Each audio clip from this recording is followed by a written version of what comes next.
사형수를 죽인 사람은 누구인가요?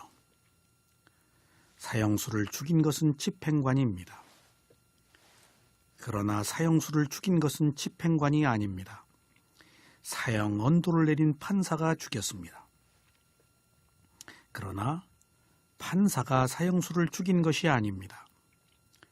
판결을 내리도록 한 국가의 형법이 죽였습니다.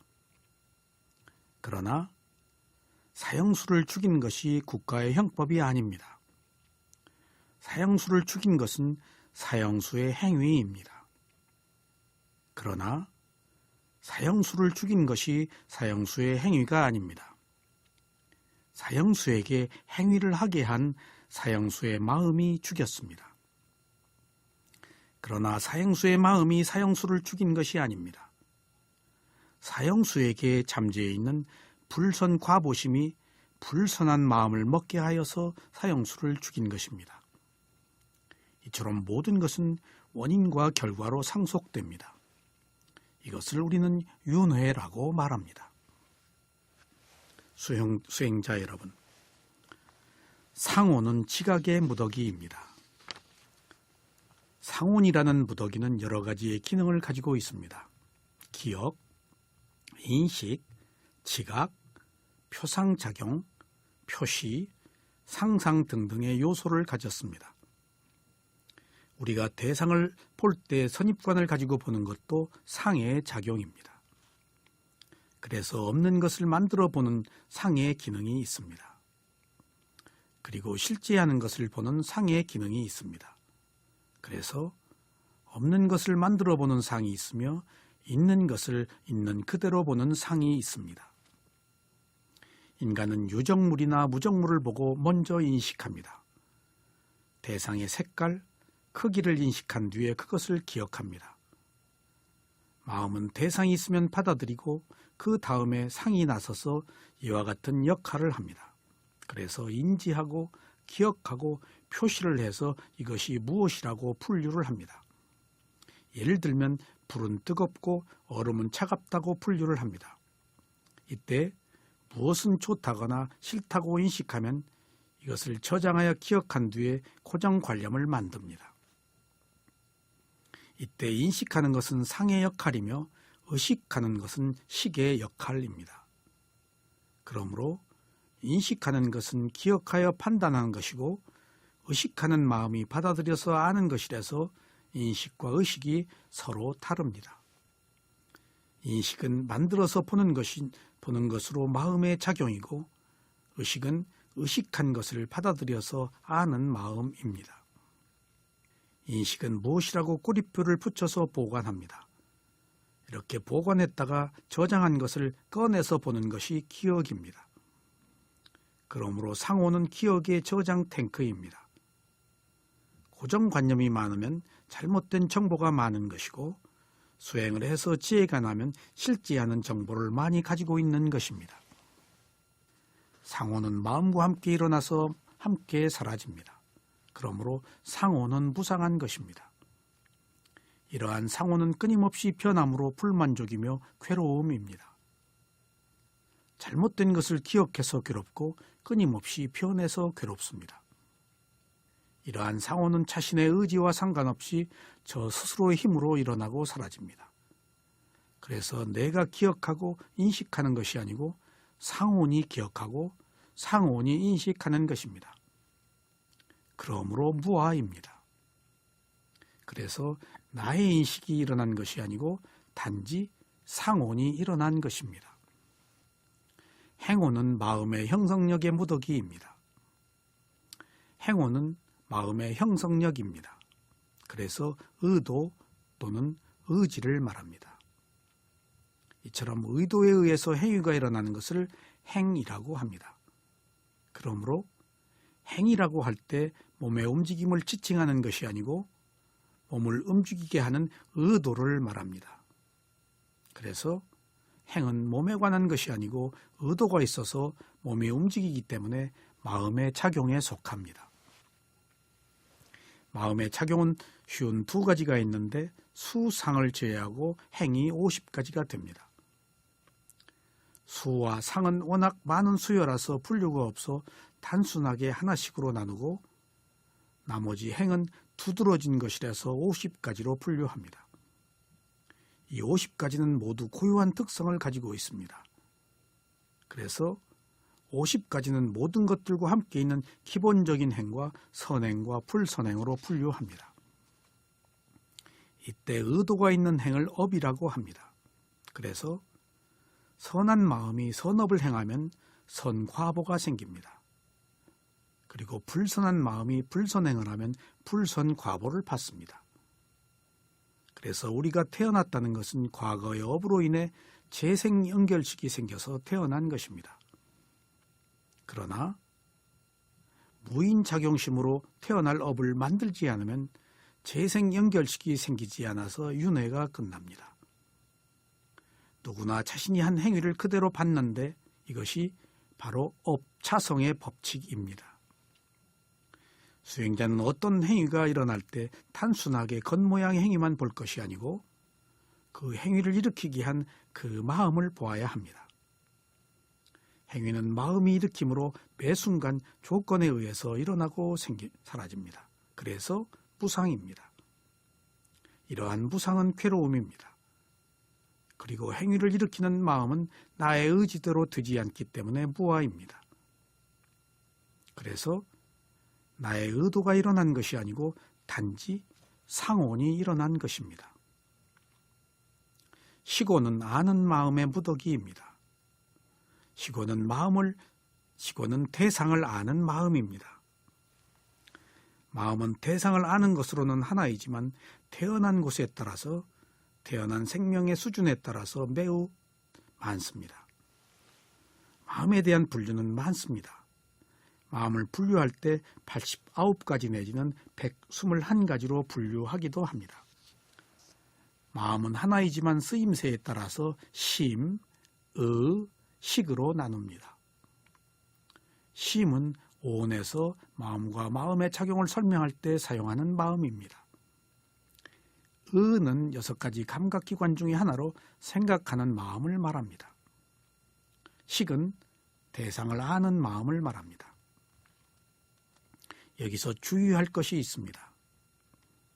이러한 마음의 분류는 조건에 따라서 다양하게 일어나는 마음을 말하는 것이지 마음의 종류가 여러 가지가 있는 것이 아니라는 전제가 필요합니다. 그래서 마음은 단지 대상을 아는 기능을 가지고 있다는 것에서 벗어나서는 안 됩니다. 이것이 식의 기능입니다. 가령 121가지의 마음이 있다면 이러한 종류의 마음이 일어났을 때 마음은 단지 이것을 아는 역할을 합니다. 그러므로 조건에 따라서 다양하게 일어나는 마음의 종류가 아무리 많다고 해도 아는 마음은 하나입니다. 마음은 매 순간 빠르게 일어나서 사라집니다.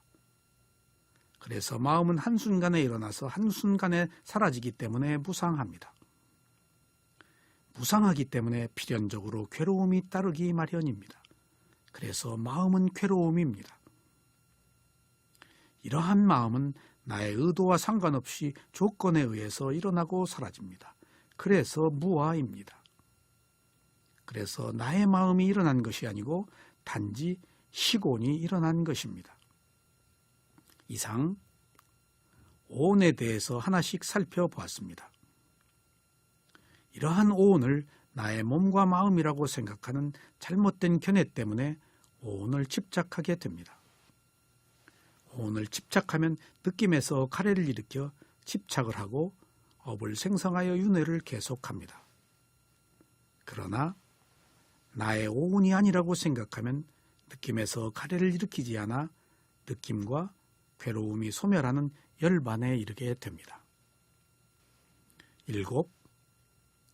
대념적용의 5가지 집착의 무더기를 알아차림은 다음과 같습니다. 다시 비구들이여, 여기 비구는 5가지 집착의 무더기라는 법에서 법을 알아차리는 수행을 하면서 지낸다. 비구들이여, 어떻게 비구가 5가지 집착의 무더기라는 법에서 법을 알아차리는 수행을 하면서 지내는가? 비구들이여, 여기 비구는 이것이 물질적 형상이다. 이것이 물질적 형상의 일어남이다. 이것이 물질적 형상의 사라짐이라고 안다. 이것이 느낌이다. 이것이 느낌의 일어남이다. 이것이 느낌의 일어남이라고 안다. 이것이 인식이다. 이것이 인식의 일어남이다. 이것이 인식의 사라짐이라고 안다. 이것이 마음의 형성이다. 이것이 마음의 형성의 일어남이다. 이것이 마음의 형성의 사라짐이라고 안다. 이것이 의식이다. 이것이 의식의 일어남이다. 이것이 의식의 사라짐이라고 안다. 이와 같이 그는 법에서 법을 안으로 알아차리는 수행을 하면서 지낸다. 혹은 법에서 법을 밖으로 알아차리는 수행을 하면서 지낸다. 혹은 법에서 법을 안팎으로 알아차리는 수행을 하면서 지낸다. 그는 법이 일어나는 현상을 알아차리는 수행을 하면서 지낸다. 혹은 법이 사라지는 현상을 알아차리는 수행을 하면서 지낸다. 혹은 법이 일어나고 사라지는 현상을 알아차리는 수행을 하면서 지낸다. 그는 단지 법이 있다는 알아차림을 확립할 때까지 법의 현상들에 대한 분명한 암과 알아차림을 확립하고 유지한다. 그는 그와 같은 잘못된 견해에 의지하지 않고 지낸다. 그는 세상에서 아무것도 집착하지 않는다.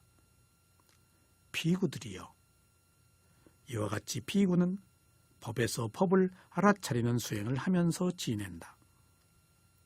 이상이 오치온에 대한 부처님의 가르침이었습니다. 다음은 5가지 집착의 무더기에 대해서 부처님의 가르침을 하나씩 살펴보겠습니다. 비구들이여, 여기 비구는 이것이 물질적 형상이다. 이것이 물질적 형상의 일어남이다. 이것이 물질적 형상의 사라짐이라고 안다. 이렇게 말씀하셨는데 여기서 물질적 형상을 한문으로는 색이라고 합니다. 수행자는 몸을 알아챌 때 몸에서 일어나는 모든 현상을 단지 물질적 형상이라고 알아차려야 합니다. 단지 물질적 형상이라고 알아차린 것에는 이것들이 무더기로 구성되어 있다는 것이 포함됩니다. 그러고 이러한 물질적 현상은 단지 일어나고 사라지는 법의 성품을 가지고 있습니다. 수행자 여러분, 위파사나 수행의 최종 목표는 지혜입니다. 지혜만이 번뇌를 부술 수 있기 때문입니다. 그래서 처음에 알아차림이 필요하고 다음에 알아차림을 지속해서 집중을 해야 합니다. 이러한 집중에 의해서만이 일어나고 사라지는 무상의 법을 알 수 있습니다. 이때 무상의 법을 알면 단순하게 무상의 법을 아는 것에 그치지 않습니다. 무상의 지혜가 나면 다음 단계인 괴로움이 있는 것을 아는 지혜가 성숙됩니다. 그런 뒤에 최종적으로 무아의 지혜가 납니다.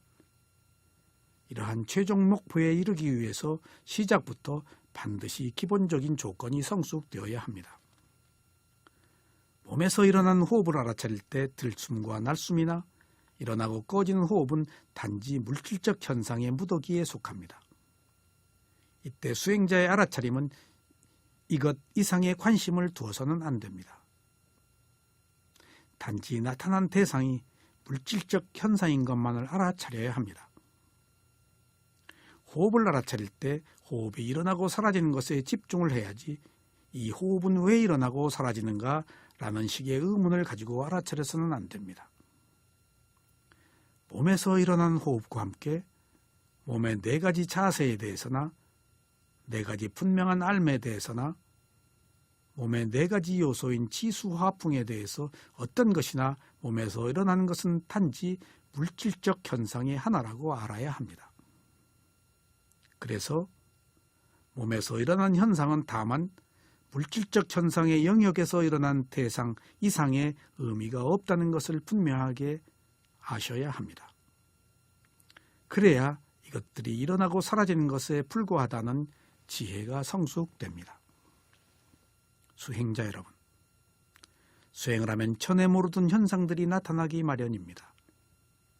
그래서 어떤 현상이 나타날 때마다 놀람과 두려움과 의혹을 갖기 마련입니다. 이때 이런 마음이 일어나면 그 순간에 알아차림을 놓친 것입니다. 그리고 생각에 빠져서 집중력이 흐트러진 것입니다. 그러므로 어떤 현상이 나타나거나 단지 대상으로 알아차리는 것으로 끝내야 합니다. 만약 나타난 현상으로 인해서 놀라거나 근심 걱정을 했다면 지금 내 마음이 걱정을 하고 있네 하고 알아차려서 이것 자체를 대상으로 삼아야 합니다. 그렇지 않고 무수하게 나타나는 현상을 하나하나 문제로 삼으면 아직 갈 길이 먼 수행자가 갈 길을 가지 못합니다. 그래서 이렇게 나타나는 것들이 모두 장애인 것입니다.